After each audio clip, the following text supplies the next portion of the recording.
And next up, we have Allie.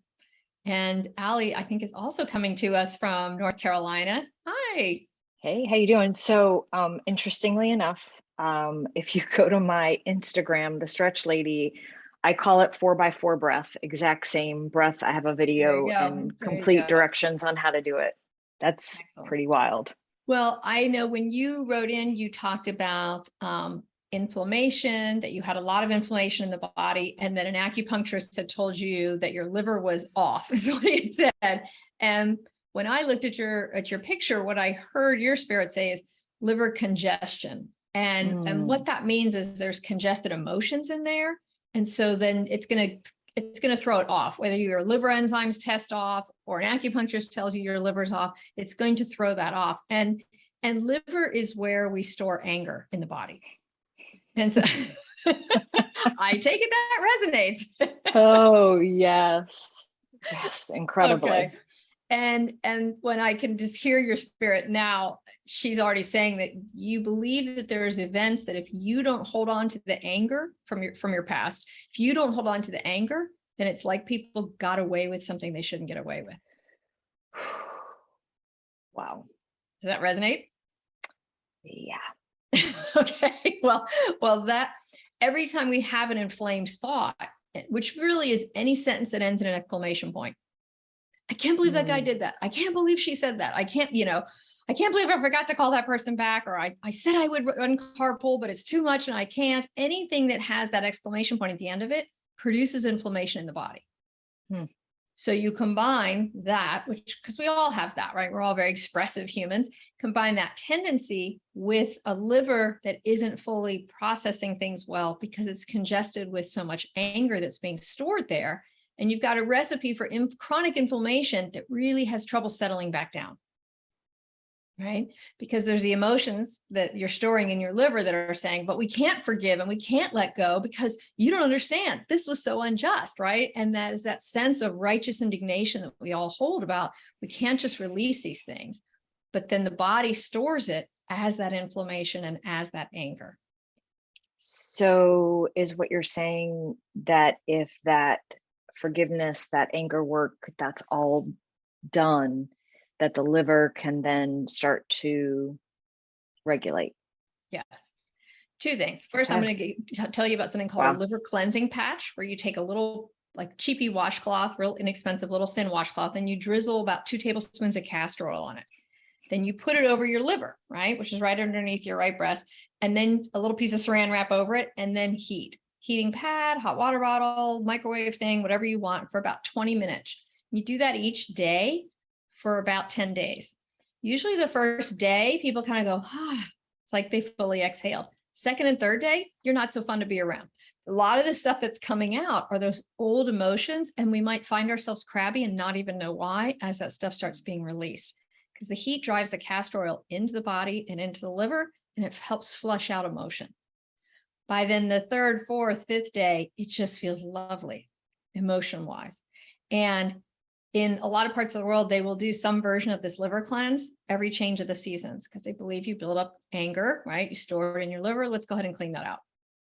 So that's a shortcut on the physiology end. But then, I always say forgiveness work isn't about forgiving the other person to free them up. They're not in prison anyway, right? This is a prison where the lock's on the inside and you're in there with it. So forgiveness work is about releasing yourself from having to carry it. So first, this person does you a wrong, an injury, and then you keep repeating it on yourself, right? So when we can make that connection, we're like, oh my God, I got to let go of this for my own self. So one way to do that, because when people say, oh, I should just forgive it, usually what they're doing is shoving it down and repressing it somewhere, and that's not healthy. What we want to do instead is journal about 3 things that are like, ooh, these are defining things for me. They were so upsetting or so whatever. And then challenge yourself to list 4 things that you learned or became a better person from, or saw your own resilience, 4 gifts that were in each one. And you thank the person for it, and then you agree to release it. So very interesting. I had the premonition about the castor oil about 3 days ago. Good. didn't know exactly how. What to do with it.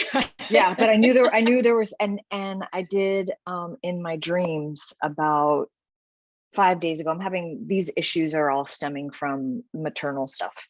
And I had this dream that I was sitting in front of my mom, and whenever I have these dreams, she's always very young, and she's not now. And it's really interesting. I was talking with her. Her head fell off onto the ground. Okay. But like clean, like a scalp clean. And I put it back on. And when I put it back on, I twisted it. And then all of a sudden she was sitting in front of me, and there was this white, beautiful light around her. And I said, I told her that I loved her, and I told her that I forgave her for everything. And she's the one that I hold the anger against. I mean, I'm very clear on that. And as I did this, like, it was this highest version of both of us speaking.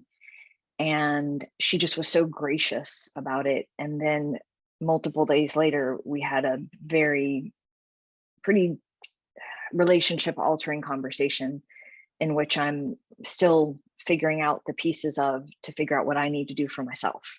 Because although I forgive the actions, I've been holding on to the anger on the inside and feeling like it was unjust.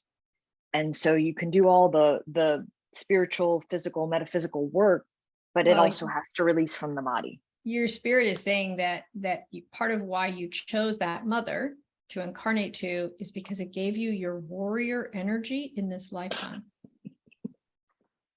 Okay, but from your, 100%. From your spirit standpoint, it was a success, right? So if you ask this woman, who's your mom, right? You ask this woman, hey, I think given the kind of human you're going to be and where you'll be mentally and emotionally, you'll be the kind of mom that will turn me into this warrior as a young woman. Okay, I'll be your mom.